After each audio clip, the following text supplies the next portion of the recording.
Coach Cos will train the complete athlete. I'm partnering with the NAIA to offer you mental health support and skills as you go through your competition season. Being a student athlete has gotten to be much more challenging than it was even a couple decades ago. The grind is real, and everything that's coming at you, it's hard to balance school, sports, social life, and even just basic sleep. So that's what we're here for. We want to guide you, mentor you, and give you skills to have the best competition seasons of your life and also have a great experience. Now, we know so many student athletes really shy away from walking in and getting help from a counselor. But the reality is it shows great courage to be able to be vulnerable and work on the things that you need to work on. Just like going into an athletic trainer, we need them to help and get us back onto the court. So similar to a counselor, we need to be in the best headspace, perform, and live our daily life to the best of our ability. So come along for the ride. We're here to give you support and skills in any way possible. Welcome to Train the Complete Athlete. Student athletes, my absolute favorite population. I would say I could spend 15 hours a day with student athletes and never get tired because nobody's better than you guys. So I am here to teach you about a couple things, and one of them is about worry. And it's funny, I talk about worry all the time. I actually have trained the worry out of my life, and I'll kind of explain why I did that in a few minutes. So when people ask about anxiety, performance anxiety, I usually always say, no, I ask my student athletes what's their biggest worry. Because when I talk about anxiety, lots of times they go, I don't know. And that is the worst answer to a therapist. So when I say, hey, what's your biggest worry? Or what's the last hamster that's going on the wheel before you fall asleep? That's a little bit easier for them to identify. So I challenge you right now, think of your biggest worry. Now, I know my biggest worry or fear when I was your age looked very different than it does now. So when I was your age, I was terrified that I'd become paralyzed, like in an accident, and I'd never play softball again. Now, the reality is that pretty much came true. We had 2 spinal fusions, one in my junior season, one in my senior season, and I never played softball past the age of 20. To be honest, I actually can't even work out.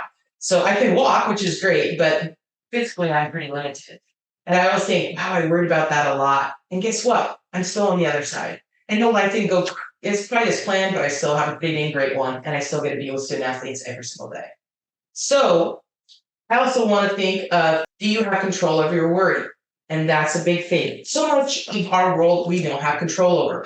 Really, we only have control of our reactions to things. Even though we'd love to control officials and coaches and our friends, we can't. One of the most liberating things in my life is when I realized I can't control other people and I can't force them to change. So I know when clients come into my office, they want things to change, but sometimes they don't want to do the work that makes it change. Or change, even though it's great, is uncomfortable, so they don't do the work. So those people all just literally say, hey, you're not ready for this, and that's totally fine. I'll be here when you are. Because I know personally, even as a counselor, I can't make people change. I wish I could, that'd be pretty boss. But it's just not really reality. Okay? So athletes live in 2 different sections of the world, the past and the future. So the past is where trauma, failure, and what I like to call chronic disappointment, or chronic frustration lives. Chronic frustration can be you're being raised in a house of an alcoholic, or like me, you have a chronic illness or injury. Then you also live in the future, and that's where anxiety lives, and that's where worry and fear and everybody's place, if you're a student athlete, is what if land. Athletes live in what if land a lot. So we go from that fear of failure and we zip over to the worry of it repeating itself, and we go in this endless cycle of the past to the future. And very rarely do we just live in the present. And this is a skill, just like anything else, of being mindful. I know everybody loves to use that word. I just talk about being present or dealing with the task at hand, and that you do have power over. So one time a coach actually asked me, so how do you incorporate that in drills? And like a really wise person, I said, I have no idea. But then I started thinking about it. Now, as athletes, we all do basic drills that we all hate. You know, most of my team, we would call them everydays. And so we'd have to do, we'd have to play catch and we'd have to do our basic ground balls. And after a while, it just becomes drudgery because we've done it so many times. But they're necessary evils to build fundamentals. So we're going to double dip. And this is how we're going to do it. So if I was playing catch, I would literally sit and break down the mechanics of my throw. So I literally think about stepping close, bringing my arm up, all the things we teach basic little leaguers.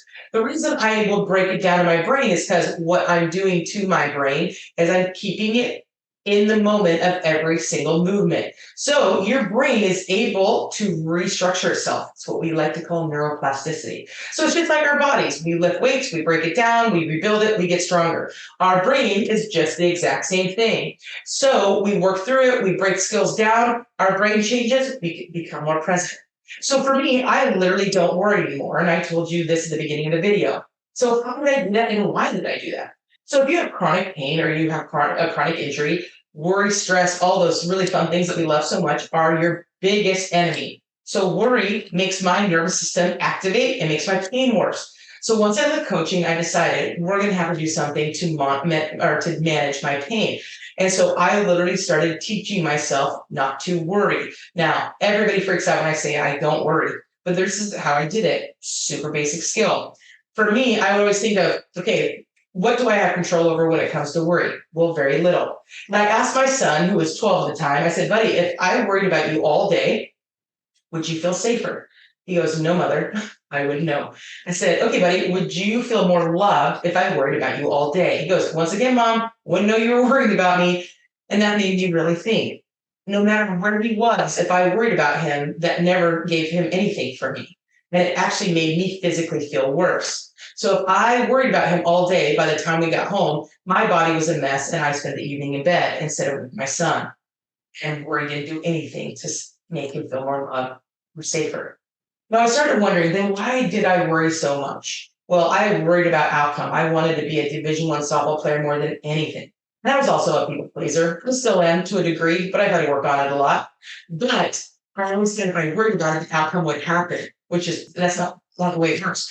I also thought if I worried about it, thought about it all the time, that meant I was more passionate about it. And I was one of those weird ones when I in college in athletics. Like one day, my head coach said, "Yeah, I woke up thinking about a drill at 3:00 in the morning," and then she was like, "Who else was thinking about drills at 3:00 in the morning?" The whole team looked at me. They probably were right. So I looked at it as worry was not doing any of the things I was hoping it was doing. It was actually taking away from me physically. And this is also why most student athletes don't sleep. I do not have the research, but I'm guessing about 75 to 80% of student athletes struggle with sleep. And some of it's physical pain, some of it's just basic sleep issues, but most of it is anxiety before we go to sleep. Because you're thinking of all the things you didn't get done, or all the shortcomings you have, or am I going to be good enough? Am I going to make the starting lineup? All these things. That worry does not fix any of those things. It actually takes away from you. It takes away your sleep. And sleep and food are the number 1 and 2 component of mental health. So you can continue to worry and hope that those things are going to come to fruition by worrying about them. But the reality is they're most likely not. So worry just takes away from you. So when a worry comes through my brain, I always think, do I have control over that? 90%. That is no, probably 95. Then I also think, is it going to keep anybody safer, or my family going to feel more loved? No, they're not. So why would I give so much of my overall well-being that I can give to the people I love over to worry? It's kind of an interesting thought. So put that into practice and see if you can get worry to be eliminated from your life.